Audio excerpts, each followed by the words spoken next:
আসার। তার কারণই হচ্ছে আমাদের গোপালগঞ্জ টু পয়সার যে বাস আছে এই বাসগুলো একদম ভালো না। তার থেকে বড় কথা এত পরিমাণে লোক ওঠায় যে লোকগুলো আসলে মনে হয় রাস্তায় দাঁড় করালে 50 থেকে 70 জন হয়ে যাবে।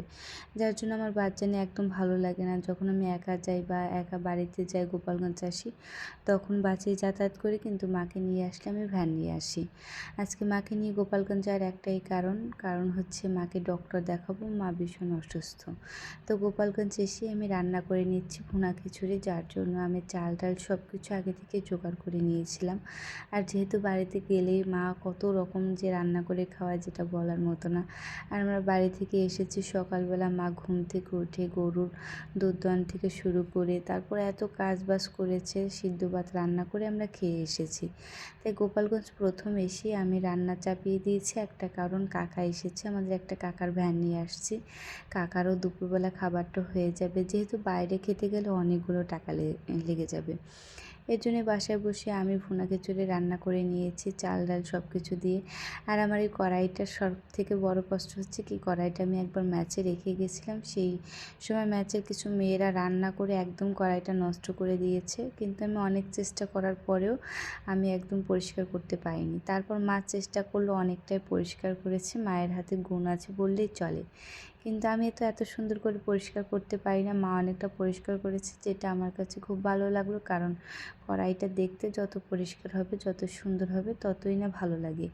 তো মারা দুপুরবেলা খেয়ে যাওয়ার পরে মাকে ডক্টর দেখিয়ে পাঠিয়ে দেওয়ার পরে বিকেলবেলাতে হচ্ছে একটু পাস্তা এবং নুডলস রান্না করেছিলাম, যেটা খেতে আমার কাছে বেশ ভালোই লাগে। তো আজকে একটু মন চাচ্ছিল যে নুডলস জাতীয় কিছু একটা খাই, যার জন্য দিদির কাছে নুডলস ছিল সেটা নিয়েছি। আর আমার থেকে অল্প কিছু পাস্তা দিয়েছি, তাও আবার পাস্তা সিদ্ধ হয়নি। তারপরেও যাক ভালোই লেগেছে। আর কড়াইটা মা খুব সুন্দর করে পরিষ্কার করেছে, যার জন্য না নুডলস যখন ভাজতে গিয়েছিলাম তখন অনেকটা লেগে গিয়েছিল। তো আমি পেঁয়াজ কুচো এবং মরিচ কুচো খুব সুন্দর করে তেল গরম করে ভেজে নিয়েছি। আর মরিচটা খুব সুন্দর করে কুচো করে দিয়েছি দিদি, আর কি আমাকে পেঁয়াজ এবং মরিচটা কেটে দিয়েছে। তারপর আমি দিয়ে দিয়েছিলাম পর্যাপ্ত পরিমাণে লবণ এবং নুডলসে বাকি লবণটা দিয়ে দিয়েছিলাম, কারণ পরে দিতে মনে নাও থাকতে পারে। তারপরে নুডলসের যে মশলাটা আছে সেটা দিয়ে খুব সুন্দর করে ভেজে নিচ্ছিলাম। আর এভাবে নুডলস ভাজি করে খেতে আমার বেশ ভালো লাগে। পরবর্তীতে ভিডিও ক্লিপগুলো নেওয়া হয়নি, অলরেডি আমার ভাজা হয়ে গিয়েছে।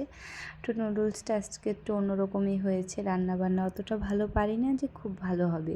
তো যেটুকু পারি মোটামুটি আমি নিজে খেতে পারি। আমার কাছেও অনেক সময় মনে হয় আমার হাতের রান্নার চেয়ে মায়ের হাতের রান্নাটা ভালো। তো বিকেলবেলাতে একটু ছাদ দিয়ে ঘুরেছিলাম, কারণ আমাদের ছাদটা দেখতে বেশ ভালো, চারিদিকটা ভীষণ ভালো পরিবেশ, যেটা দেখে ভীষণ ভালো লাগে। তো আজকের ভিডিওতে অনেক ভুলভ্রান্তি থাকতে পারে, যে ভুলভ্রান্তির জন্য আমি আপনাদের কাছে ক্ষমা চেয়ে নিচ্ছি।